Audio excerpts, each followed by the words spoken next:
Assalamualaikum warahmatullahi wabarakatuh. Selamat siang teman-teman. Salam sejahtera bagi kita semua. Kami dari kelompok 6 yang beranggotakan saya sendiri, Karomah, dengan NIM 1914127. Yang kedua ada Afrida Hovifah dengan NIM 1914130. Yang ketiga ada Marlina, yaitu dengan NIM 1914133. Dan yang terakhir yaitu Kak Billy Tamam dengan NIM 1914123. Nah, di sini kami akan menjelaskan mengenai masalah inferensi, analisis regresi multivariabel. Baik, di sini saya akan membahas mengenai asumsi normalitas. Uji normalitas adalah sebuah uji yang dilakukan dengan tujuan untuk menilai sebaran data pada sebuah kelompok data atau variabel.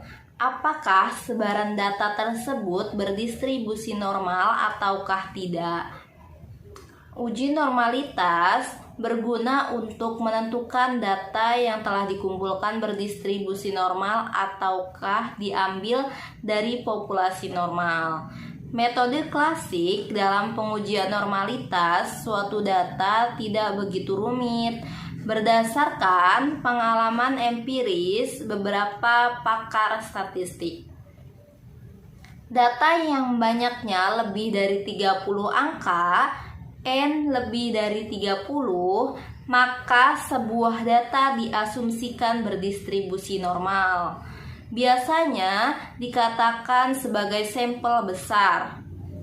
Namun, untuk memberikan kepastian data yang dimiliki berdistribusi normal ataukah tidak, sebaiknya digunakan uji statistik normalitas, karena belum tentu data yang lebih dari 30 bisa dipastikan berdistribusi normal. Demikian sebaliknya, data yang banyaknya kurang dari 30 belum tentu tidak berdistribusi normal. Untuk itu perlu suatu pembuktian. Mengapa harus uji normalitas? Menurut Ghazali, uji T dan uji F mengasumsikan bahwa nilai residual harus mengikuti distribusi normal. Menurut Widarsono, uji T untuk melihat signifikansi variabel independen terhadap variabel dependen tidak bisa diaplikasikan jika residual tidak mempunyai distribusi normal.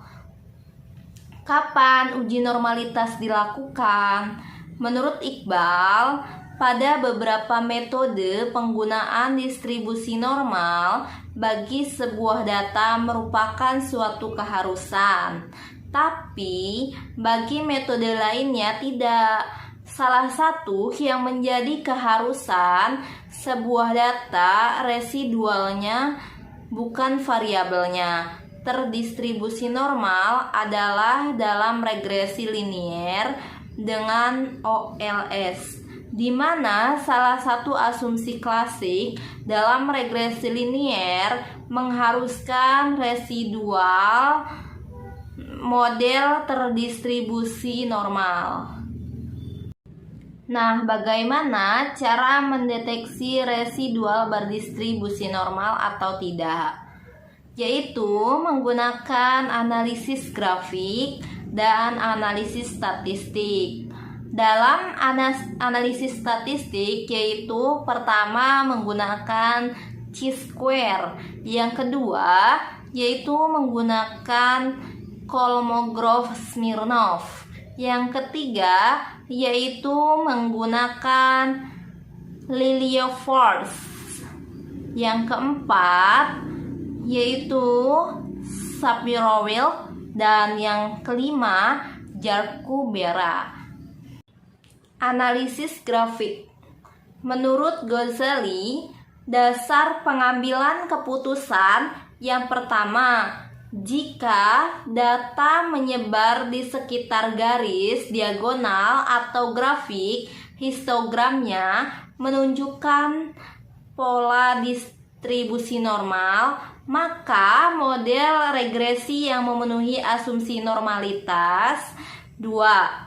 Jika data menyebar jauh dari diagonal dan atau tidak mengikuti arah garis diagonal atau grafik, histogramnya tidak menunjukkan pola distribusi normal, maka model regresi tidak memenuhi asumsi normalitas. Uji statistik. Pertama, uji chi-square. Uji normalitas dengan menggunakan uji chi kuadrat disebut juga uji goodness of fit, menggunakan pendekatan penjumlahan penyimpangan data observasi tiap kelas dengan nilai yang diharapkan. Uji normalitas datanya disajikan secara berkelompok, data berbentuk nominal atau ordinal. Ciri-ciri distribusi chi kuadrat. 1. Selalu positif. 2. DF min K min 1, di mana K adalah jumlah kategori atau variabel.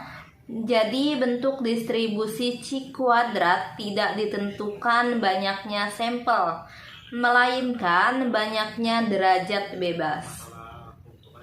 3. Bentuk distribusi chi kuadrat menjulur positif. Semakin besar derajat bebas, semakin mendekati distribusi normal. Rumus umum. X kuadrat sama dengan sigma K, I sama dengan 1 dikali OI min EI kuadrat per EI.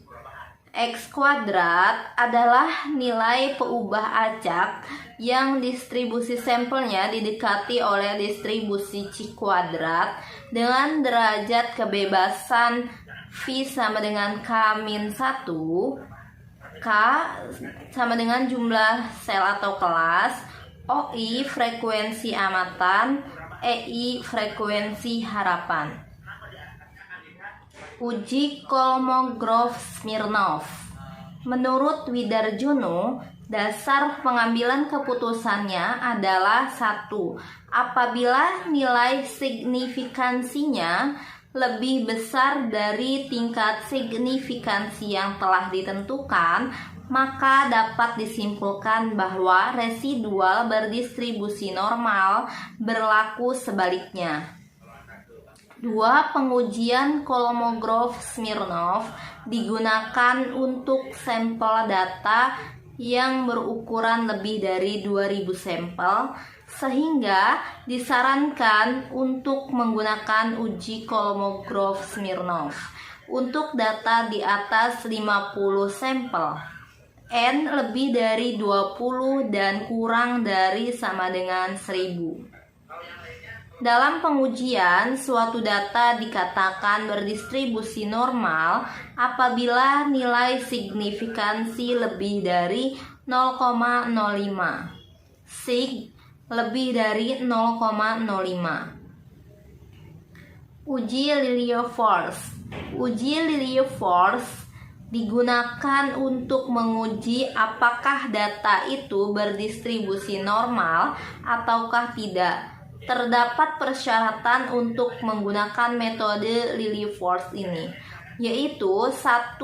Data berskala interval atau rasio kuantitatif. 2. Data tunggal dan belum dikelompokkan pada tabel distribusi frekuensi. 3. Data untuk N besar maupun N kecil. Uji Shapiro-Wilk. Uji normalitas Shapiro-Wilk adalah uji yang dilakukan untuk mengetahui sebaran data acak suatu sampel kecil dalam 2 seminar paper yang dilakukan Shapiro-Wilk tahun 1958 dan Shapiro-Wilk Chen 1968 digunakan simulasi data yang tidak lebih dari 50 sampel, sehingga disarankan untuk menggunakan uji Shapiro-Wilk untuk sampel data kurang dari 50 sampel, N kurang dari 50. Dalam pengujian, soft data dikatakan berdistribusi normal apabila nilai signifikansi lebih dari 0,05. Uji Jarkubera. Uji Jarkubera adalah uji salah satu normalitas jenis goodness of fit test, yang mana mengukur apakah sweetness atau kurtosis sampel sesuai dengan distribusi normal. Pengujian hipotesis mengenai koefisien regresi individual. Untuk menguji hipotesis mengenai setiap koefisien regresi parsial individual, kita dapat menggunakan uji T. Perhatikan model regresi mengenai tingkat kematian balita H0 berbanding beta 2 sama dengan 0 dan H1 berbanding beta 2 bukan sama dengan 0. Hipotesis 0 menyatakan bahwa dengan menjaga X3 FLR konstan, X2 PNBP tidak memiliki pengaruh linier terhadap GCM. Untuk menguji hipotesis 0, kita menggunakan uji T jika T hitung melebihi T kritis pada tingkat signifikansi yang dipilih, kita dapat menolak hipotesis 0, dan jika yang terjadi sebaliknya, kita tidak dapat menolak hipotesis 0. Diketahui CM sama dengan kematian bagi PNBP, yaitu produk nasional bruto per kapita, FLR yaitu tingkat kepandaian membaca wanita. Contoh, kita ingin menguji hipotesis yang menyatakan bahwa dengan menjaga PNBP konstan, FLR tidak memiliki pengaruh terhadap CM. Kita dapat dengan yakin menolak hipotesis ini, di mana nilai P untuk mendapatkan nilai P sebesar 10,6 atau lebih secara praktis adalah 0. Prosedur uji T didasarkan pada asumsi bahwa faktor gangguan UI mengikuti distribusi normal. Walaupun kita tidak secara langsung menguji UI, kita dapat melakukan observasi UI yang merupakan residual. Untuk model regresi tingkat kematian, data histogram nilai sisa ditunjukkan pada figur 8.2. Nah, gambar ini adalah figur 8.2. Histogram ini menunjukkan bahwa residual terdistribusi secara normal. Kita juga dapat menghitung uji normalitas Jarkubera JB pada kasus kita. Nilai JB adalah 0,5594 dengan nilai P 0,76 pangkat 3. Oleh karena itu, faktor gangguan pada contoh kita mengikuti aturan distribusi normal. Tentu saja perlu diingat bahwa uji JB adalah prosedur pengujian sampel yang besar, sedangkan sampel kita 64 observasi adalah sampel yang tidak terlalu besar. Baik, selanjutnya saya akan menjelaskan materi yang ketiga tentang pengujian signifikansi keseluruhan. Nah, pada pengujian signifikansi keseluruhan ini mempunyai rumus H0 dibagi beta 2 sama dengan beta 3 sama dengan 0. Pada hipotesis nol ini adalah sebuah hipotesis bersama atau joint hipotesis yang menyatakan bahwa beta 2 dan beta 3 atau beta 2 dan beta 3 ini secara bersama atau simultan nilainya adalah sama dengan 0. Pengujian pada hipotesis ini dinamakan uji signifikansi keseluruhan atau overall significance dari hasil regresi yang akan diobservasi atau diestimasi, yaitu untuk mengetahui apakah Y secara linier berhubungan baik terhadap X2 ataupun X3. Selanjutnya ada analisis pendekatan varians untuk menguji signifikansi keseluruhan dari observasi regresi majemuk uji F.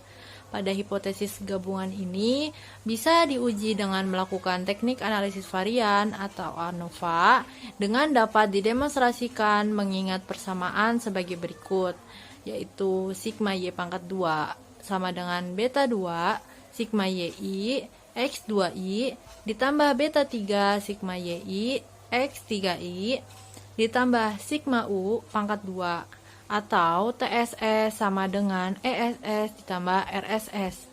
Jadi total jumlah kuadrat TSS ini mempunyai seperti biasa DF N dikurangi 1 dan RSS mempunyai DF N dikurangi 3. Penjelasan atas jumlah kuadrat atau ESS mempunyai DF2 sebagai fungsi dari beta 2 dan beta 3. Ditunjukkan bahwa berdasarkan asumsi distribusi normal untuk U dan hipotesis 0 dari beta 2 sama dengan beta 3 sama dengan 0 atau variabel dan distribusikan sebagai distribusi F dengan DF2 dan N dikurangi 3, yakni sebagai berikut. Rumus F sama dengan buka kurung beta 2 sigma X sigma YI X2I ditambah beta 3 sigma YI X3I tutup kurung dibagi sigma U pangkat 2 1 N dikurangi 3 sama dengan ESS garis miring DF dibagi RSS garis miring DF. Selanjutnya ada pengujian signifikansi keseluruhan sebuah regresi majemuk uji F. Nah, di sini ada aturan pengambilan keputusan diketahui dengan model regresi variabel K. Nah, adapun rumusnya Y1 sama dengan beta 1 ditambah beta 2 X2I ditambah beta 3 X3I ditambah titik ditambah beta K XKI ditambah UI. Dan untuk menguji hipotesisnya, kita bisa gunakan H0 dibagi beta 2 sama dengan beta 3 sama dengan titik sama dengan beta K sama dengan 0. Nah, selanjutnya ada juga aturan untuk mengambil keputusan dengan menghitung rumus F. F ESS garis miring DF dibagi RSS garis miring DF sama dengan ESS garis miring K dikurangi 1 dibagi RSS garis miring N dikurangi K. Nah, dalam kasus 3 variabel Y dan X2, X3, K adalah 3. Sedangkan dalam kasus 4 variabel K adalah 4 dan seterusnya. Untuk nilai hipotesis 0T hitung, biasanya diasumsikan sebagai beta I sama dengan 0. Selanjutnya, pengujian hipotesis individual versus pengujian hipotesis bersama. Pada pernyataan kedua pengujian ini, bahwa kedua uji ini memiliki sifatnya yang berbeda. Jadi, dalam uji T atau interval kepercayaannya sangat mungkin untuk menerima hipotesis yang menyatakan bahwa koefisien kemiringan tertentu beta K adalah 0 dan belum menolak hipotesis bersama yang menyatakan bahwa semua koefisien kemiringan sama dengan 0. Selanjutnya ada sebuah hubungan penting antara R pangkat 2 dan F.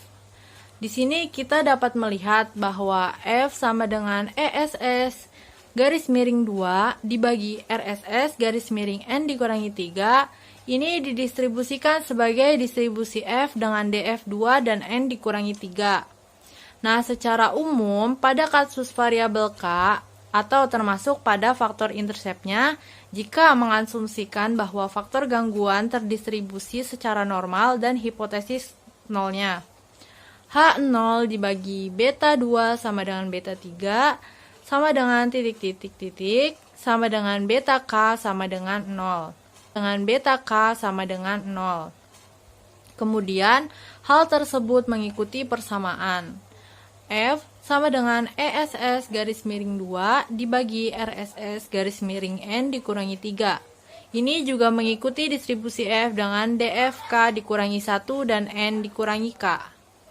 Selanjutnya ada rumus F, melanjut pada rumus yang tadi, yaitu F sama dengan N dikurangi K ESS dibagi K dikurangi 1 RSS sama dengan N dikurangi K ESS dibagi K dikurangi 1 TSS dikurangi ESS sama dengan N dikurangi K ESS garis miring TSS dibagi K dikurangi 1 dikurangi buka kurung ESS garis miring TSS tutup kurung sama dengan N dikurangi K R pangkat 2 dibagi K dikurangi 1 dikurangi R pangkat 2. Lalu sama dengan R pangkat 2 garis miring K kurangi 1 dibagi 1 kurangi R pangkat 2 garis miring N dikurangi K.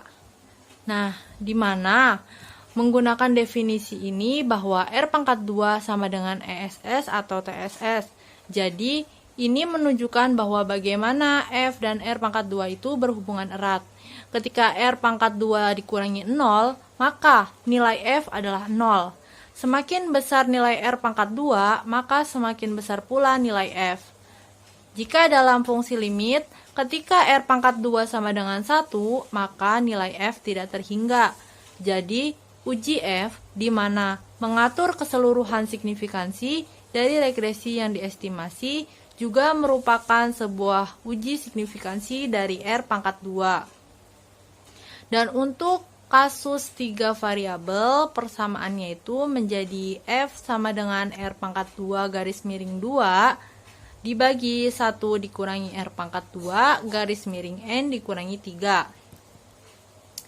Selanjutnya, ada pengujian signifikansi keseluruhan sebuah regresi majemuk berdasarkan R.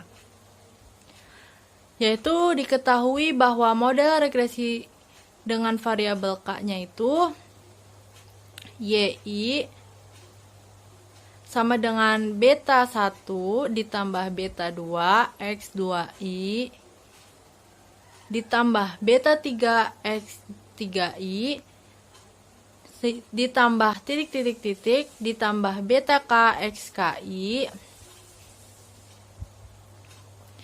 beta K XKI ditambah UI. Dan untuk menguji hipotesisnya, yaitu H0 ditambah beta 2 sama dengan beta 3 sama dengan titik-titik sama dengan beta K sama dengan 0. Nah, versus di sini itu ada HT. HT itu sama dengan tidak semua koefisien kemiringan secara simultan adalah 0. Dan cara menghitungannya itu menggunakan rumus F. F sama dengan R pangkat 2 di garis miring K dikurangi 1 dibagi T dikurangi R pangkat 2 garis miring N dikurangi K. Nah, jika F lebih besar dari F alfa, K dikurangi 1 N dikurangi K, H0 ditolak atau H0 diterima jika F alfa K dikurangi 1 N dikurangi K adalah nilai F kritis pada tingkat signifikansi alfa. K dikurangi 1 pembilang dan N dikurangi K adalah DF penyebut. Selanjutnya ada kenaikan atau kelebihan kontribusi dari sebuah variabel penjelas. Nah, anggap saja contoh kita akan meregresikan sebuah kematian bayi terhadap PNPB dan mendapatkan regresi berikut, yaitu CM. CM di sini sama dengan 157,4244 dikurangi 0,0114 PNPB dan T-nya sama dengan 15,9894 dan min 3,5156. Nilai P-nya sama dengan 0,000 dan 0,0008. R pangkat 2 sama dengan 0,1662 dan adjoin R2 pangkat 2 sama dengan 0,1528. Nah, seperti yang ditunjukkan oleh hasil tersebut, PNPB memiliki pengaruh signifikansi terhadap CM. Nah, di sini bisa dilihat ada tabel ANOVA untuk persamaan regresi. Di sini ada sumber variasi SS, DF, dan juga MSS. Nah, SS di sini, sumber variasi ini meliputi ESS oleh karena PNBP dan menghasilkan SS 60,449,5, DF-nya 1 dan MSS-nya 60,449,5. RSS 303,228,5 dan DF-nya 62, MSS-nya 4,890,7822 serta menghasilkan total dari keseluruhan pada SS 363,678 dan DF-nya 63. Nah, dari keseluruhan ini kita dapat mengasumsikan bahwa gangguan UI terdistribusi secara normal dan hipotesis yang menyatakan bahwa PNPB tidak memiliki dampak terhadap CM. Dan kita akan mendapatkan nilai F sama dengan 60,449,5 dibagi 4,890,7822 sama dengan 12,3599. Nah, yang mengikuti distribusi F dengan DF 1 dan 62, nilai F sangat signifikan, sedangkan nilai P adalah 0,0008. Jadi, kita akan menolak hipotesis yang menyatakan bahwa PNBP tidak memiliki dampak terhadap CM. Selanjutnya, untuk penjelasan yang terakhir, kita ada sebuah tabel ANOVA untuk mengetahui kenaikan kontribusi dari variabel-variabel.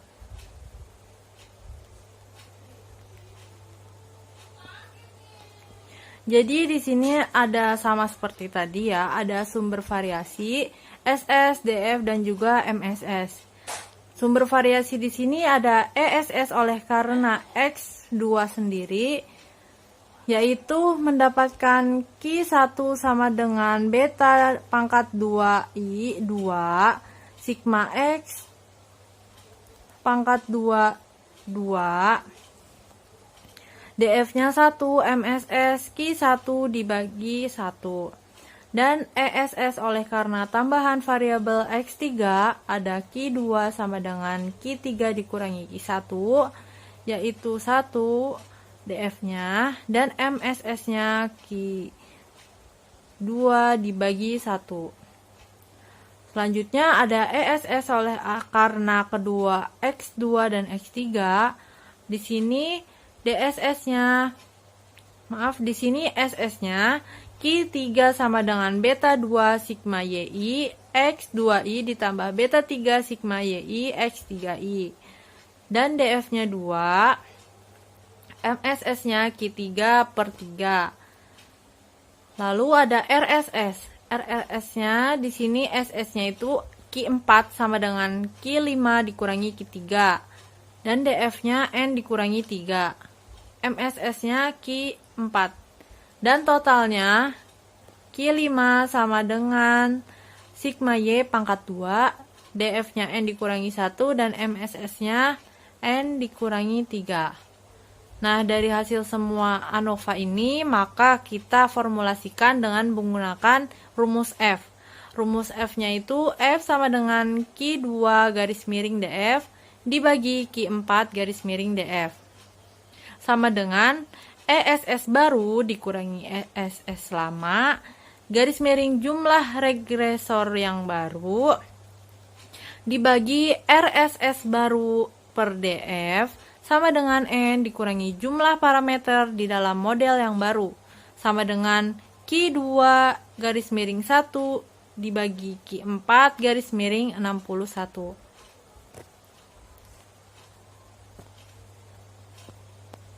Nah, setelah itu lalu kita juga bisa menggunakan persamaan dengan menghasilkan F sama dengan 196.912,9 dibagi 1.742,8786 sama dengan 112,98114.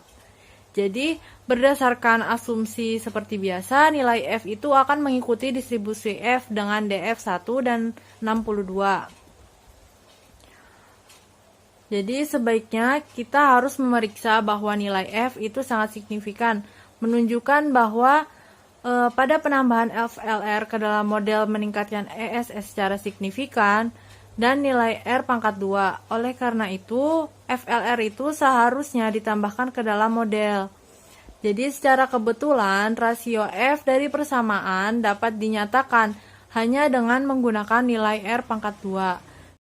Selanjutnya yaitu pengujian restriksi persamaan linear. Bahwasannya restriksi linear merupakan salah satu bentuk informasi prior atau informasi sebelumnya.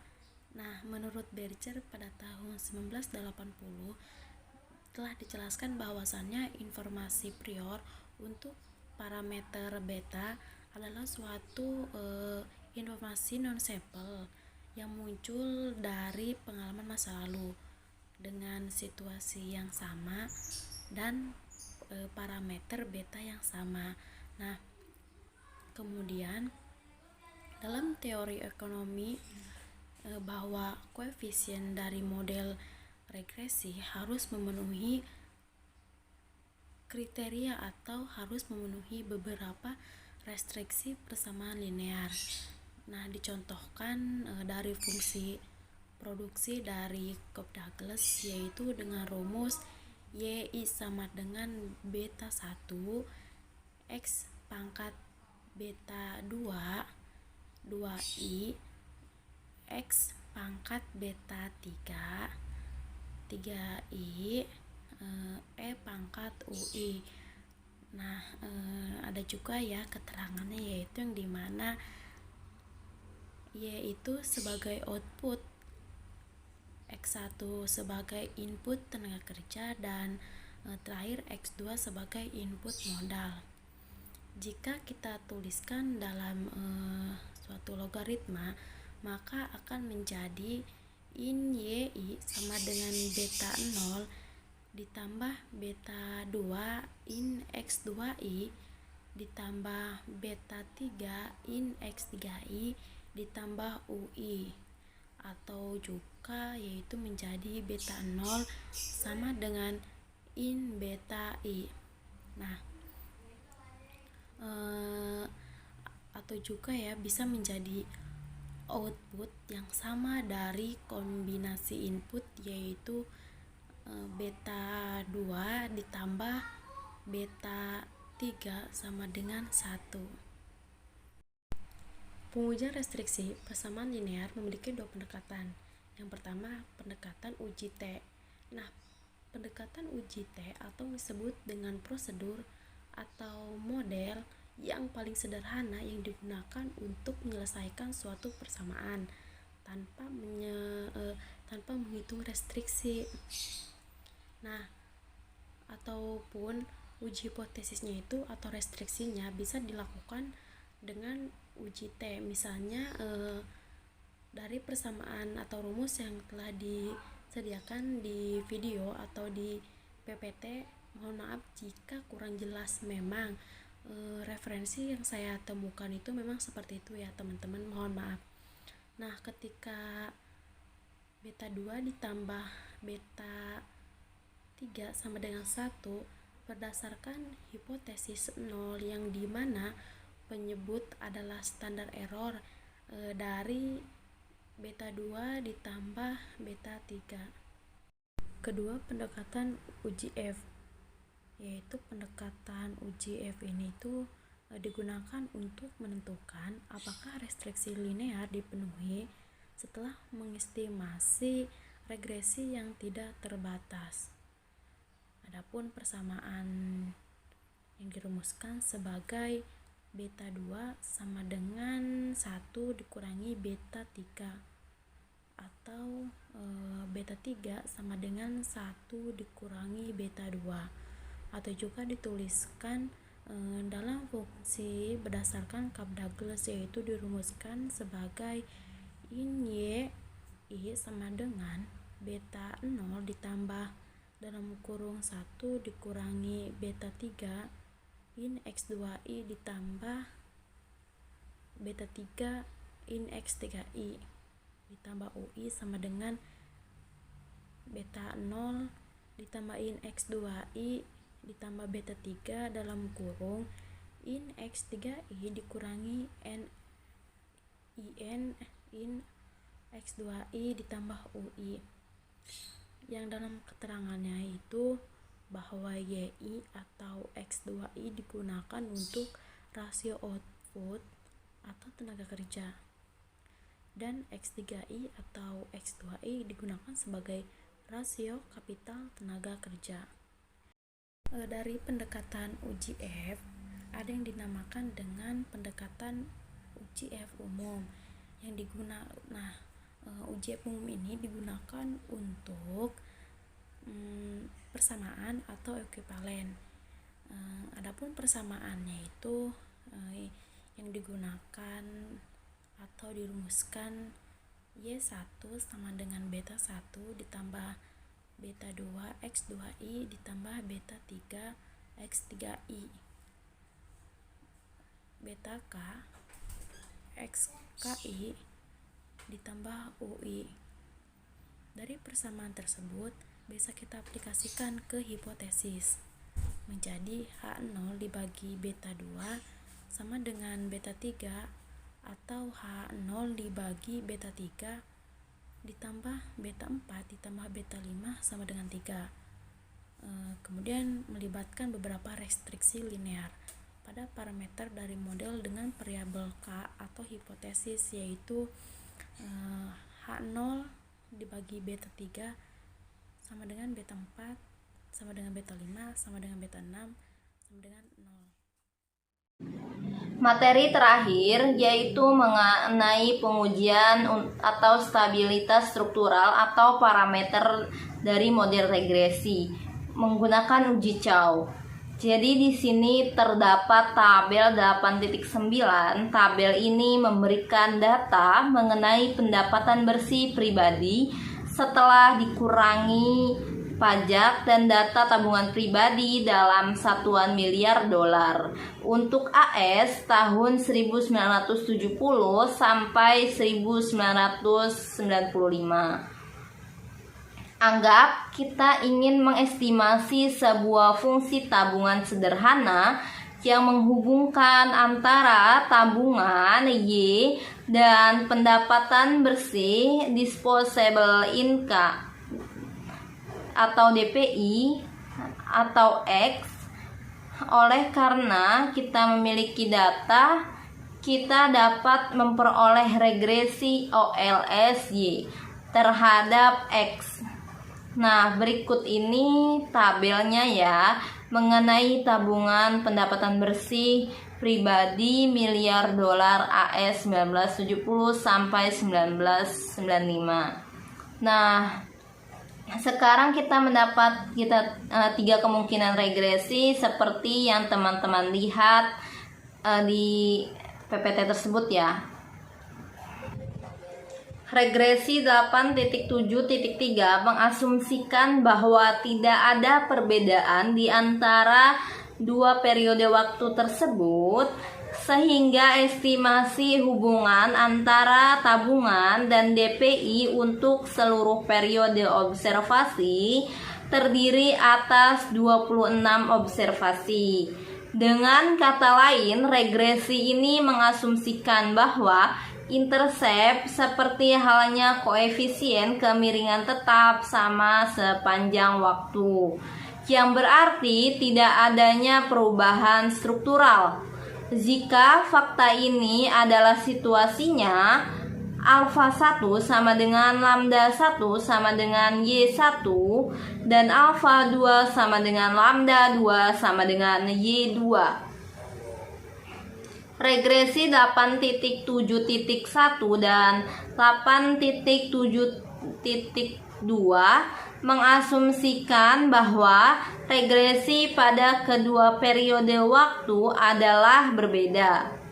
Maka intercept dan koefisien kemiringan berbeda, seperti yang ditunjukkan dengan parameter yang ditulis secara subskrip. Pada regresi sebelumnya, faktor U mempresentasikan faktor gangguan dan observasi.